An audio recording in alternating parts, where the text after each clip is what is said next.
ஓம் ஸ்ரீ குருபியோ நமக. நன்றாக குரு வாழ்க, குருவே துணை. பரபிரம ருத்ரகாயத்ரி ஞானஸ்தலத்தின் அன்பர்களுக்கு வணக்கங்களும் வாழ்த்துக்களும் கூறி மகர லக்னத்திற்கு 10 நாட்களுக்கான தினப்பலனை இதில் பார்க்க இருக்கிறோம். ஆகஸ்ட் 9ஆம் தேதி முதல் ஆகஸ்ட் 18ஆம் தேதி வரை. முதல் நாள் ஆகஸ்ட் 9ஆம் தேதி சனிக்கிழமை, திருவோணம் நட்சத்திரம். நம்ம லக்னத்தில் இருக்கிற நட்சத்திரம்தான், நம்ம ராசியில் இருக்கிற நட்சத்திரம்தான் திருவோணம். இந்த திருவோண நட்சத்திரம் மதியம் 2:23 வரைக்கும் இருக்குது.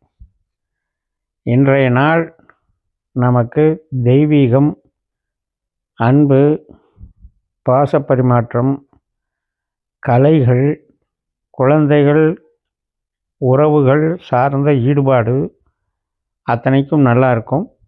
ஆரோக்கியம் நல்லா இருக்கும். பொழுதுபோக்கு அம்சங்கள் உள்ளதாக இருக்கும். மதியம் 2:23க்கு மேல் செவ்வாயினுடைய அவிட்டம் நட்சத்திரம். செவ்வாய் நமக்கு கன்னி ராசியில் பாக்கியஸ்தானத்தில் 9ஆம் வீட்டில், அதாவது நமக்கு அறிவு, தெய்வ அனுகூலம், பூர்வ பலம், பெரியவர்கள் ஆசி அப்படிங்கிற வகையில் செவ்வாய் வேலை செய்வார்.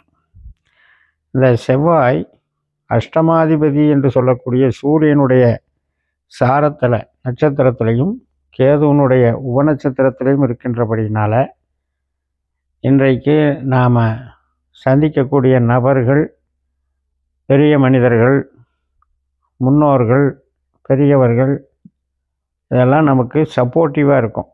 அதாவது ஒருத்தரை சந்திக்க போகணும், ஒருத்தருடைய வழிகாட்டுதலை கேட்க போகணும் அப்படின்னா அது கட்டாயம் நல்லா நடக்கும். அதே மாதிரி பூர்வீகத்திலையும் நமக்கு காரியங்கள் எளிதாக இருக்கும். மேல் படிப்பு சம்பந்தப்பட்ட விஷயங்கள், பிரியமானவர்களோடு சந்தித்து உறவாடுதல் மற்றும் அனைத்து விதமான ஒரு கம்யூனிகேஷன். இப்போ ஒரு தீர்த்த யாத்திரை போகிறோம் அல்லது ஒரு சுற்றுலா போகிறோம், அதற்கான திட்டங்களை வகுப்பதற்கு இது சரியான நாளாக இருக்கும். இதனுடைய தொடர்ச்சியாக மறுநாள் ஞாயிற்றுக்கிழமை ஆகஸ்ட் 10ஆம் தேதி மதியம் 1:52 வரைக்கும் இந்த செவ்வாயினுடைய பலன்கள் நமக்கு நடைபெறும். அந்த மதியம் 1:52க்கு பிறகு சதயம் நட்சத்திரம், ராகுனுடைய நட்சத்திரம். அந்த ராகுவுமே நமக்கு 2ஆம் இடமான கும்பராசியில் இருக்கார். சந்திரன் தனஸ்தானத்தில் இருக்கார். நின்ற நட்சத்திராதிபதி ராகுவும் தனஸ்தானத்தில் இருக்கார். அப்படின்னா பண வரவு நல்லாயிருக்கும். தொழில் காரியத்தில் ஈடுபடலாம். வேலையில் நல்ல ஒரு மதிப்பு இருக்கும். இந்த ராகு குருவனுடைய நட்சத்திரத்திலையும் புதனுடைய உபநட்சத்திரத்திலையும் இருக்கின்றபடினால நாம் மேற்கொள்ளக்கூடிய அனைத்து விஷயங்களும் சக்ஸஸாக நடக்கும். அது நமக்கு ஆதாயமாக இருக்கும். அதனால் குரு ராகுவும் பரிவர்த்தனை, 2-6 பரிவர்த்தனை. குரு ராகு சார பரிமாற்றம்னே நம்ம பதிவுகள் போட்டிருக்கோம் இல்லையா? அது தொழிலுக்கும் உத்தியோகத்துக்கும் பணவரவுக்கும் நல்ல பரிவர்த்தனை இது. அதே நேரத்தில் சில பேருக்கு ராகு குரு திசை நடந்துக்கிட்டு பிரச்சனைகள் போய்கிட்டு இருக்கும். கணவன் மனைவிக்கு இடையில் டைவர்ஸ், இந்த மாதிரி போகக்கூடிய நபர்களுக்கு இன்றைக்கு வழக்கு சார்ந்த விஷயங்கள் உங்களுக்கு சாதகமாக இருக்கும். அதாவது வெற்றிகரமாக வழக்கில் வெற்றி பெறுவதற்கு உதவும். அவருடைய உறவுகளுக்கு ஒரு அன்பான பரிமாற்றத்துக்கு இது நல்லதல்ல. இந்த சதய நட்சத்திரம் என்பது திங்கட்கிழமை ஆகஸ்ட் 11 மதியம் 12:59 வரைக்கும் இருக்குது. அதுக்கப்புறம் குருவினுடைய பூரட்டாதி நட்சத்திரம். அதே சார பரிவர்த்தனை தான் இன்றைக்கும் வேலை செய்யுது, குரு ராகு. ஆனால் குரு ராகுவினுடைய நட்சத்திரத்திலையும் செவ்வாயினுடைய உபநட்சத்திரத்திலையும் இருக்கார். இது நமக்கு ஒரு மாற்றத்தை உண்டு பண்ணும். வேலையில் ஏதாவது ஒரு திடீர் மாற்றங்கள் அப்படிங்கிற வகையிலையும், இப்போ ஒரு பிஸ்னஸ் பண்ணுறோம் அப்படின்னா ஒரு கஸ்டமர் இல்லை, அந்த கஸ்டமர் இன்னொரு கஸ்டமரை மாற்றிக்கலாம் அப்படின்ற திங்கிங் போகும். அதே போல் நமக்கு ஒரு பிரான்ச் இருக்குது, இன்னொரு பிரான்ச்சு, அல்லது இந்த பிரான்ச்சை இந்த இடத்துல செயல்படாமல் வேறு இடத்துல செயல்பட வைக்கலாம். இது மாதிரியான நிகழ்வுகளுக்கான ஒரு எண்ண பரிமாற்றங்கள் நடக்கும். மறுநாள் ஆகஸ்ட் 12ஆம் தேதி செவ்வாய்க்கிழமை நண்பகல் 11:51 வரைக்கும் இந்த பூரட்டாதி. அதற்கு பிறகுதான் உத்திரட்டாதி. 3ஆம் இடத்துல மீனராசியில் சந்திரன் சனியினுடைய உத்திரட்டாதி நட்சத்திரத்தில் செல்லும் பொழுது அதே நட்சத்திரத்தில் சனி இருக்கிறார். 3ஆம் இடம் தைரியஸ்தானம். கம்யூனிகேஷனுக்கு, தகவல் தொடர்புக்கும், ஆவணங்கள் புதுப்பிப்பதற்கும் சரியான ஒரு ஸ்தானம்.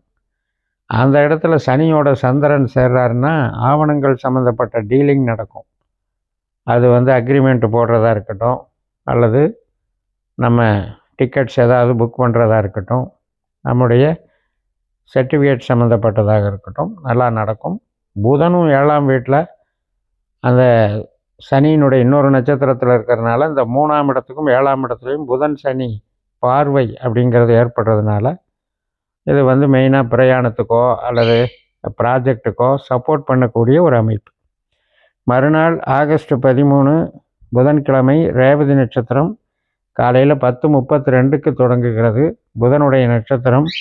இந்த புதனானவர் அதே சனியினுடைய நட்சத்திரத்திலையும் சுக்கரனுடைய உபநட்சத்திரத்திலையும் இருக்கிறனால இன்றைக்கும் மூளை உழைப்பு, கான்ட்ராக்டு, அனைத்து விதமான தொழில்கள், கணினி சம்மந்தப்பட்டது, அதே மாதிரி பைப்பிங்ஸு, ப்ளம்பிங் ஒர்க்கு, இது மாதிரி அதாவது லாஜிஸ்டிக் சம்மந்தப்பட்டது, குரியர் சம்மந்தப்பட்டது, இதுக்கெல்லாம் நிகழ்வுகள் நன்றாக இருக்கும். ஆகஸ்ட் 14ஆம் தேதி வியாழக்கிழமை காலையில் 9:05க்கு அஸ்வினி நட்சத்திரம். மீனராசியில் இருக்கிற சந்திரன் மேசராசிக்கு போயிடுறாரு. அஸ்வினி என்பது கேதுவினுடைய நட்சத்திரம். கேது நமக்கு 8ஆம் வீட்டில் சுக்கரனுடைய நட்சத்திரத்திலையும் புதனுடைய உபநட்சத்திரத்திலையும் இருக்குது.